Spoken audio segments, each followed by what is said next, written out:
Hello tout le monde, on se retrouve pour une nouvelle vidéo et on va voir aujourd'hui comment voyager en Tanzanie avec un petit budget. C'est parti.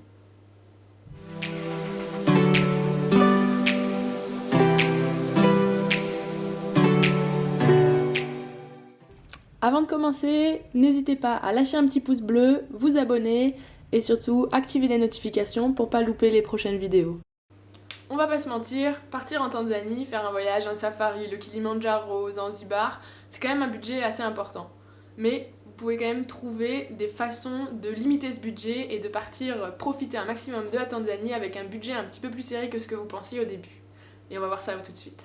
Je vais essayer de décomposer un budget en 6 parties. Donc le parti budget pour le vol international, ensuite tout ce qui est nourriture, restauration, le logement, pour se déplacer en interne, le prix de Zanzibar et d'un safari. Au départ de l'Europe, la Tanzanie c'est quand même une destination qui est assez prisée et surtout moi j'ai rencontré pas mal de personnes qui allaient là-bas pour faire une lune de miel, quelque chose comme ça.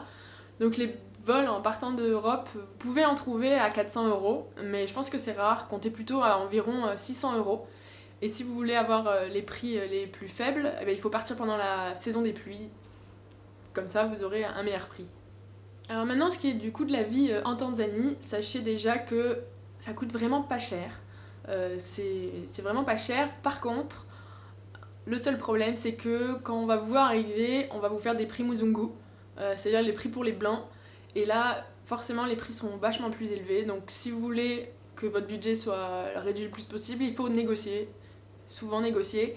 Et surtout, ce qui peut être bien, c'est d'apprendre un petit peu quelques mots en Swahili. Ça vous permettra de plus vous intégrer et d'avoir potentiellement des prix plus intéressants qu'un prix Muzungu ces prix Muzungu sont quand même assez élevés en général. Pour ce qui est du budget nourriture, vous pouvez vous en sortir en mangeant dans des endroits très locaux, petits restaurants du coin, un petit peu éloignés des endroits touristiques, pour vraiment pas cher. Sachez que les Tanzaniens, ils peuvent s'en sortir pour 5000 shillings par jour, sachant que 2500 shillings à peu près, ça fait 1 euro. Voilà, comptez environ, honnêtement, si vous mangez local dans des petits restos de rue, vous pouvez vous en sortir très très bien. Par exemple, pour vous donner une petite idée, une bouteille d'eau c'est 1000 shillings, les jus de fruits frais entre 500 et 1000 shillings, la noix de coco elle est à 1000 shillings, mais par contre, si vous prenez une noix de coco à Arusha par exemple, ça sera 3000 shillings, parce qu'il faut plutôt consommer local. Et si c'est à partir du moment où c'est importé, ça sera forcément plus cher. Enfin, quand je dis importé, c'est importé de Zanzibar par exemple pour aller à Arusha. Et donc là, forcément, c'est plus cher. Après, d'autres petits exemples, les petits gâteaux locaux qu'on peut voir, les petits biscuits qu'ils font, c'est à peu près 500 shillings. Ensuite, la pizza, Zanzibar Pizza, 1500 shillings. Voilà, après compter à peu près 2-3000 shillings pour un bon plat dans un petit resto local, encore une fois. Après, si vous mangez dans les auberges de jeunesse, par exemple, les prix des plats sera plutôt entre 5 et 10 €. Et si c'est dans des hôtels assez importants, plus luxueux, là, c'est comme en Europe. Moi, je me rappelle, j'avais mangé un sandwich une fois dans un hôtel, il m'avait coûté 8 $. Ce qui est quand même un sandwich à 8 $, c'est pas mal. En ce qui concerne le logement maintenant, votre budget pour vous loger, ça va dépendre évidemment de ce que vous recherchez, du standing que vous voulez. Évidemment, il y a des hôtels qui sont assez luxueux où ça coûte, c'est pas donné. Mais là, je vais vous parler vraiment de moins cher que vous pouvez trouver.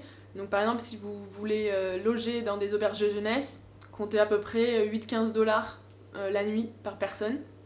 Et si vous voulez une chambre privée, vous pouvez en trouver pour 30 $ à peu près, 20-30 $ par nuit. Après, vous pouvez, si c'est encore trop cher pour vous, vous pouvez trouver des petites guest house à 10 000 shillings la nuit. Alors sachez quand même que ces endroits, il faut peut-être poser la question, demander un petit peu, parce que souvent c'est dans les terres un peu reculées, pas forcément là où il y a trop de touristes, mais c'est possible d'en trouver de temps en temps des guest house à 10 000 shillings la nuit. Maintenant, au niveau du budget pour se déplacer à l'intérieur du pays, donc il y a plusieurs possibilités qui s'offrent à vous en fonction de là où vous voulez aller et du temps que vous avez et du budget aussi. Le plus facile, le plus économique, c'est de se déplacer en bus. Alors ça par contre c'est facile, par contre ça prend du temps. Les routes elles sont pas forcément toujours très praticables, donc ça peut être très long. Par exemple pour faire un Arusha jusqu'à Dar es Salaam, comptez en moyenne 12 heures de trajet. Et ça vous coûtera pas très cher, ça vous coûtera entre 15 et 35 dollars. Ça dépend de la compagnie que vous prendrez. Faites attention, choisissez les bonnes compagnies. Et si vous voyagez en bus, vous n'avez pas besoin de vous y prendre longtemps à l'avance. Réservez un billet la veille, ça suffit, ou voire 2 jours avant si vous voulez être sûr. Mais il y a des départs en général très souvent pour un peu partout dans le pays.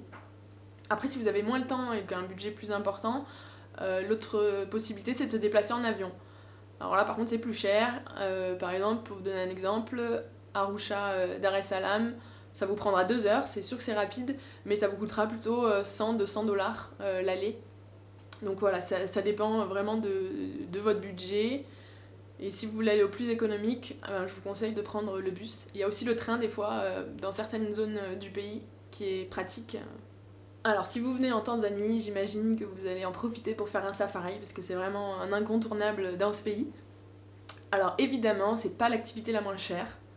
Et notamment en Tanzanie, c'est quand même un endroit où on fait des safaris, c'est pas les moins chers, c'est sûr, mais franchement ça vaut le coup.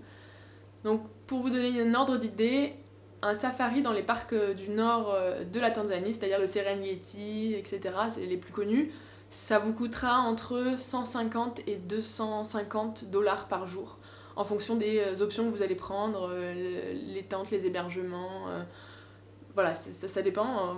Pour le moins cher, ça sera ça.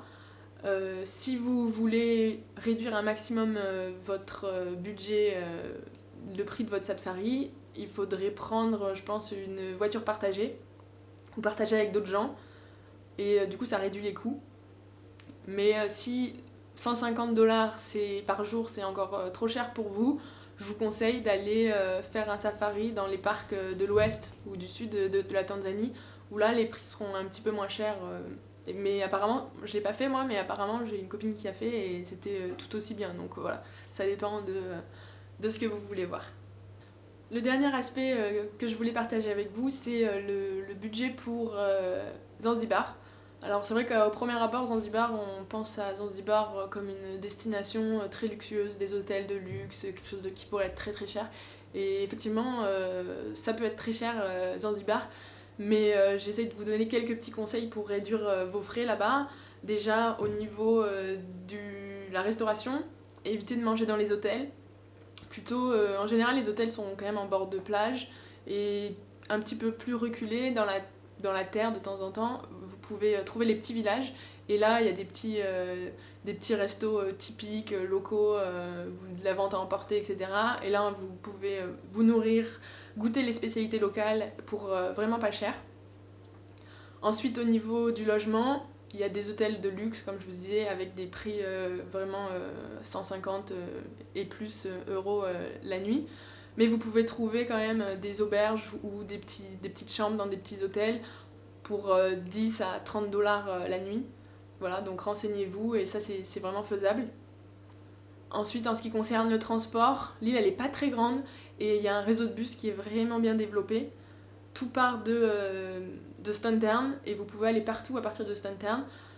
Alors c'est vrai que le problème c'est potentiellement le fait que ce soit pas forcément très bien expliqué, les gens parlent pas forcément anglais pour vous expliquer quel bus faut prendre, quel daladala faut prendre, etc.